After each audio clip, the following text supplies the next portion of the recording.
We need a nexus here.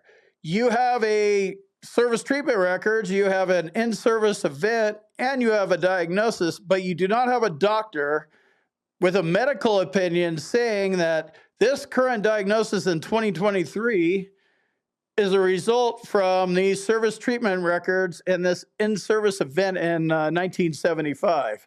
And again, you need to get that. But the other thing, going a little bit farther down the rabbit hole, they're going to fight you on the last 45 years, even when you show up with a nexus.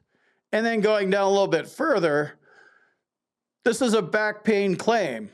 File whatever claim that you want to file. This is your claim. You're in charge of your own destiny with your veterans benefits. You earned them, you served, all that kind of stuff, but you do have to prove it. But along that path, what are you going after? Are you going after a higher rating so you could get paid more money, more benefits? Maybe you're not service connected at all and you're trying to get to 30% so you get dependent pay. Usually there's some kind of upward momentum. So not all back claims, just most of them. If you're not familiar with the criteria and you don't meet the criteria for any rating, you could go get a nexus, win this claim, and get 0% because your back's not that bad, according to the VA.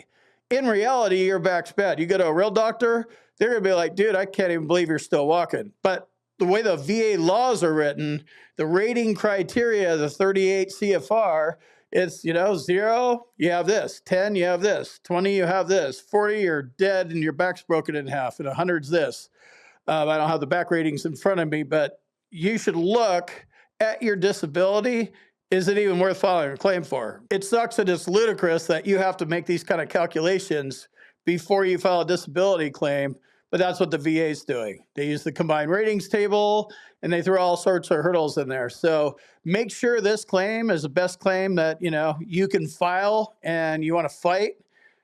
So there's something there for you to fight for. If you're just fighting for 0% or 10%, that seems like a waste of time to me. One exception would be if you're at 94% and you need to get to 95 to get 100 and you need 1 point, which equals 10 points on the combined rating table. That's when I would fight this one. Most of the time, I wouldn't even bother with this claim. But again, this is me. I give you guys my input, what I see, what works, and then it's up to you to decide what you want to do with it. So when you file your claim, you build it up front.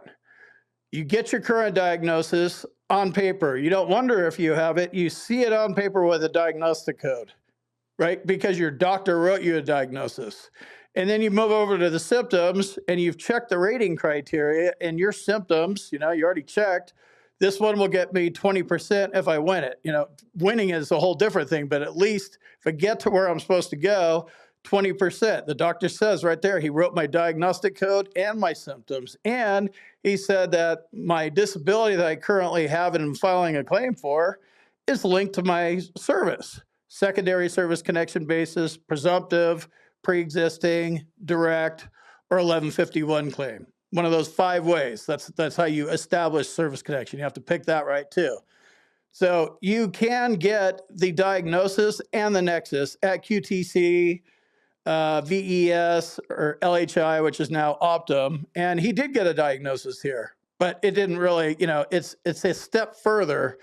Just think if he would have gone and got the diagnosis, the symptoms, and the nexus up front, then he would have just won this. So understand what you're doing up front before you file a claim. Don't just hand this off to a VSO and not know what's going on. You need to be involved. This is your money, right? Nobody is affected by your money except for you. So nobody really cares because they're getting their money, however they do that work, or maybe it's another disabled veteran. So you need to take stock in your claim and what is my chances of getting the increase I'm going after? This is where I'm going for. How do I shouldn't file a claim for this. I should file a claim for that, right?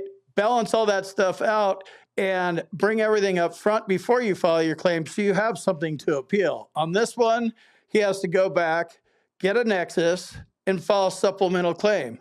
That may or may not work. But again, if this is only going to be 10%, and it's $100 a month, and it costs money to go get a nexus because your VA doctor won't write one for you, there's better ways to spend that money, in my opinion.